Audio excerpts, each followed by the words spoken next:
In the wilderness, far from the bustling cities of Egypt, Moses lived a quiet life. He had once walked the grand halls of Pharaoh's palace, enjoying the luxuries of royalty. But everything changed when he fled Egypt after killing an Egyptian overseer. No longer a prince, Moses became a simple shepherd taking care of his flock in the desert. A few years later, Moses saw something incredible. A bush that was on fire but wasn't burning up. This was a sign from a higher power, commanding him to return to Egypt and demand the freedom of the Israelites. Despite his doubts, Moses, with his brother Aaron by his side, set out on a journey back to the land where he was born. When Moses returned to Egypt, he stood before the powerful Pharaoh, a ruler known for his harsh control over the land.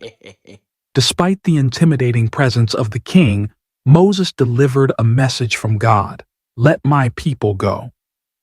Pharaoh dismissed Moses' demand and made life even harder for the Israelite slaves. But Moses was ready to show Pharaoh the consequences of his stubbornness. At Moses' command, the first of many plagues hit Egypt. Aaron, Moses' brother, stretched his staff over the Nile River, and the water turned to blood. The river, which had once been the lifeblood of Egypt, became a source of death. Fish died, and the terrible smell filled the air. The blood didn't stay in the Nile. It crept through the irrigation channels, infiltrating the water systems that fed into Egyptian homes. Whether in grand palaces or simple homes, people found their basins, fountains, and water jugs filled with blood. Pharaoh's stubbornness brought about a series of disasters. One morning, the Egyptians woke up to find their land overrun with frogs. These creatures were everywhere, in homes, kitchens, and even Pharaoh's bedroom.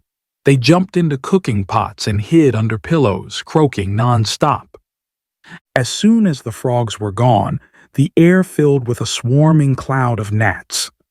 These tiny pests bit into the skin of people and animals, causing intense irritation and misery. Next came swarms of flies so dense they darkened the sky. These weren't ordinary flies. They bit and spread disease, making the very air dangerous to breathe. They invaded homes and covered everything. Then a plague hit Egypt's wealth directly: the livestock. The fields, once full of healthy cattle, turned into silent graveyards as disease wiped out the animals. The Israelites' livestock, however, were untouched, showing clear divine protection. Despite the economic ruin, Pharaoh's heart remained hardened. Then came a plague no one expected: boils. Painful, oozing sores appeared on the skin of every Egyptian, from the richest nobles to the poorest servants. Even Pharaoh himself was not spared. The land was filled with cries of pain, but still, Pharaoh refused to give in. Next, the sky turned dark as a massive hailstorm hit Egypt. This was no ordinary storm. The hailstones were huge, smashing crops, destroying homes, and killing anyone caught outside. Lightning flashed across the sky, setting fire to the remaining fields. Egypt, once full of life and abundance, now looked like a war-torn wasteland. Then, out of the ruined skies came the eighth plague: locusts. These hungry insects swarmed over the land, eating everything left after the hail. The second-to-last plague was darkness, but not just any darkness. It was a thick, impenetrable gloom that covered Egypt for 3 days. It was as if the sun had completely vanished. The Egyptians couldn't see their own hands in front of their faces, and fear spread across the land. All they could do was sit in the darkness, waiting and hoping for the sun to return. Finally, after all the suffering, the last and most devastating plague arrived: the death of the firstborn. That night, a shadow passed over Egypt, and in every home where the blood of a lamb had not been smeared on the doorposts, the firstborn child and the firstborn of every animal died.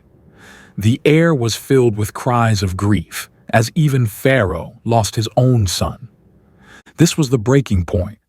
Pharaoh, broken and defeated, called for Moses and Aaron in the middle of the night and ordered them to take the Israelites and leave Egypt immediately.